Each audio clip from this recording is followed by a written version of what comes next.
Le réveil du guerrier.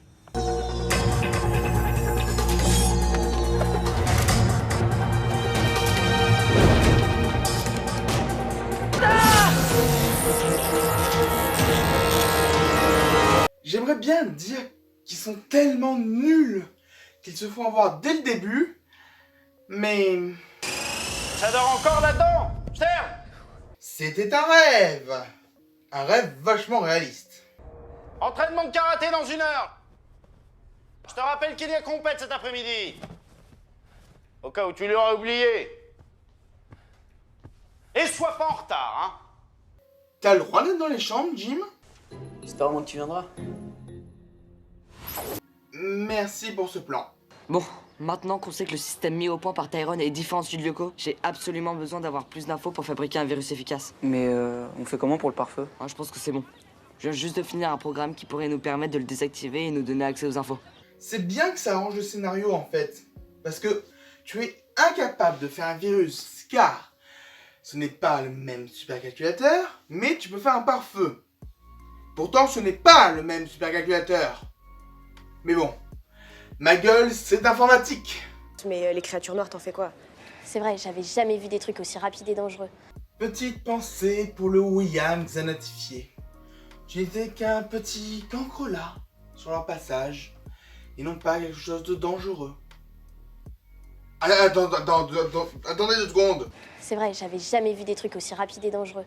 Alita, t'as jamais vu les ninjas en fait? Comment tu peux dire ça? Attendez, il fait du karaté maintenant? Plus du penchak silat? Toujours les mêmes attaques, il faut être imprévisible. Vous n'êtes pas des machines. Mais quand j'étais en Birmanie, face à 15 tics dégoulinants de férocité, si j'avais été prévisible... Et je vais finir par le croire qu'il a vraiment été en Birmanie, hein. Attaque-moi, je te dis.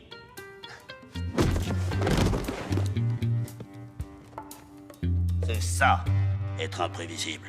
Cher Jim, je t'écris une lettre pour te demander ta main. Ton humour n'est égal qu'à mon amour. Après avoir attrapé sa proie, le lézard vert de Mésopotamie la lèche amoureusement pendant quelques instants, puis d'un seul coup, lui arrache la tête.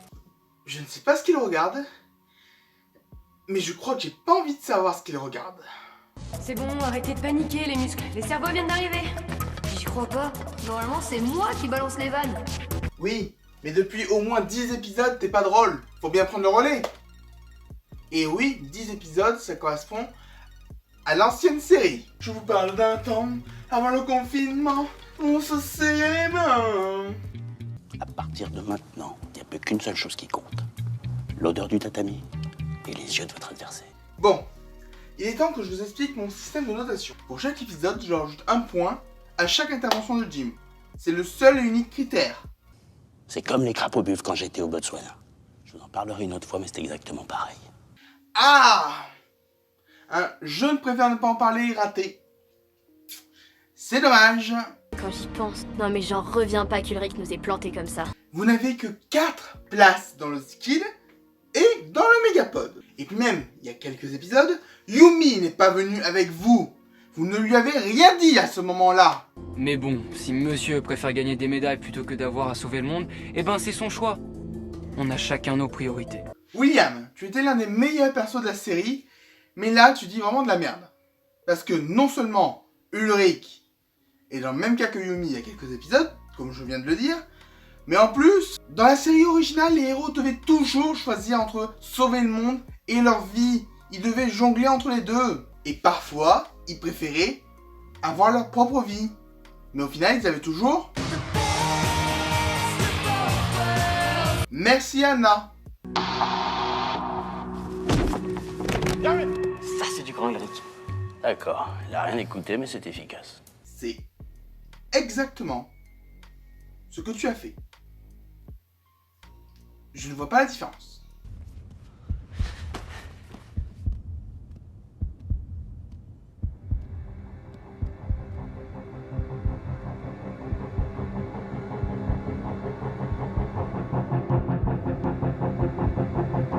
S'il vous plaît, arrêtez les ralentis! Les Bleus sont vainqueurs et remportent la finale. Allez les bleus! Allez les bleus! J'aurais jamais cru dire ça pour un match de karaté.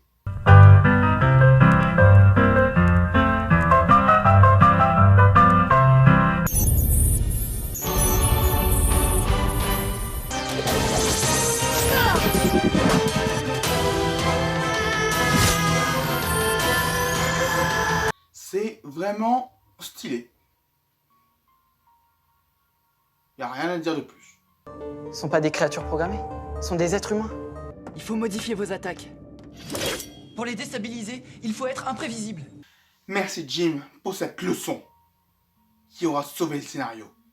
J'y arrive pas, Ulrich, c'est impossible. Ce que j'adore dans le personnage de Yumi, c'est sa persévérance. Je prépare ton bâton. Son bâton? Elle a un bâton maintenant? C'est à la fois bien et ça aurait été bien de nous l'introduire avant. Mais bon, une nouvelle arme, je dis oui. Ça change une mécanique de combat. Franchement, on va pas s'en plaindre. C'est juste amené n'importe comment.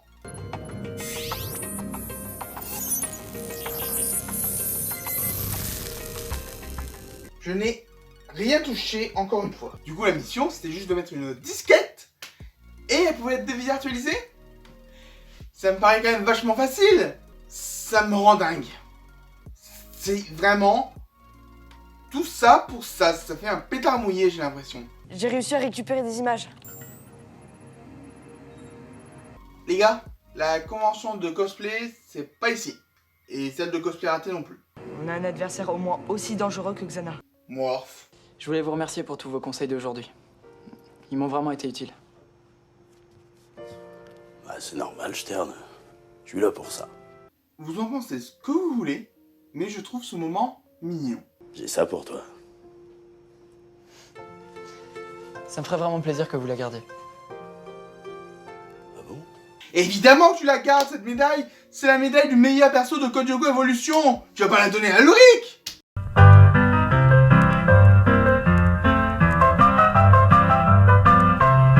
Sincèrement, cet épisode, j'ai très peu de choses négatives à dire dessus, que je n'ai pas déjà dites, mis à part quelques petites conneries de la part de William vis-à-vis d'Ulrich.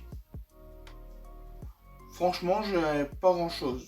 Et pour la critique positive, je vais tricher un peu, mais je vais redire Jim, mais là plutôt en 2 points. De 1, on voit la chambre de Jim et sa manière de vivre, et je trouve ça assez drôle. Et le 2, sa relation avec Ulrich. Mine de rien, Jim a toujours été un comic relief. Et en lui donnant une petite relation comme ça, je trouve ça bien. C'est comme dans l'épisode où ils se font traquer par un sanglier et qu'ils nouent une relation avec Jérémy. Je trouve ces épisodes bien parce qu'ils font de Jim un vrai personnage. Pas juste des blagues sur pattes. Et c'est vraiment juste bien. Et ça m'amène à dire que c'est le meilleur épisode pour l'instant. Et ça me fait chier parce que ça fait quand même 2 fois de suite que je dis ça. Est-ce que Code Lyoko Evolution serait une bonne série au final? Et du coup, je pense que je vais lui donner un 13. 13,5. Je sais pas exactement, mais j'ai passé un bon moment.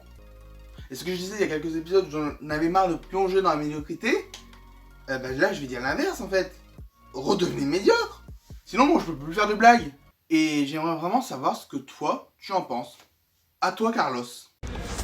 Salut, je m'appelle Carlos et aujourd'hui on m'a demandé de faire une mini-review sur l'épisode 10 de Code Lyoko Evolution. Alors dans cet épisode, qu'est-ce qui se passe? Donc en fait, on part toujours sur la même base de Code Lyoko, la série originale, c'est-à-dire que ils sont toute la bande, et ils ont un problème avec Xana. Pour le coup, c'est pas Xana qui est mis en avant, mais autre chose, une autre entité mystérieuse dans laquelle on connaît pas le nom encore. Et voilà, donc l'épisode va tourner à peu près sur ça, sur comment vaincre ces nouveaux ennemis. Sauf que il y a un moment où la bande du coup doit un peu se séparer parce que Ulrich a une compète de karaté et il doit absolument y aller, il peut pas laisser ses collègues de karaté, il doit faire un choix. Il fait le choix du coup d'aller à la compétition de karaté au lieu d'aider ses collègues à Code Lyoko, enfin à Lyoko du coup. Et voilà, donc l'épisode va tourner à peu près autour de ça et on va apprendre Enfin, on va prendre un mini développement de personnage de Ulrich, où il va apprendre à pas être prévisible, en fait. Voilà, c'est ça le thème de l'épisode, on va dire. Et à mon humble avis, je trouve que c'est un bon épisode. Il tient la route en tant qu'épisode de Code Lyoko Evolution. Il est assez intéressant. Le jeu d'acteur de toute la bande, en fait, il est assez cool. C'est assez agréable à regarder. Par contre, si je peux dire un point négatif, c'est que la bande de Lyoko, en fait, tout simplement, le doublage, il n'est pas bien travaillé, il n'est pas exceptionnel. Enfin, on sent qu'il y a un relâchement de la part des acteurs. Mais ça se regarde quand même. C'est juste un peu... ça gêne un peu. Mais en règle générale, c'est un bon épisode. Voilà.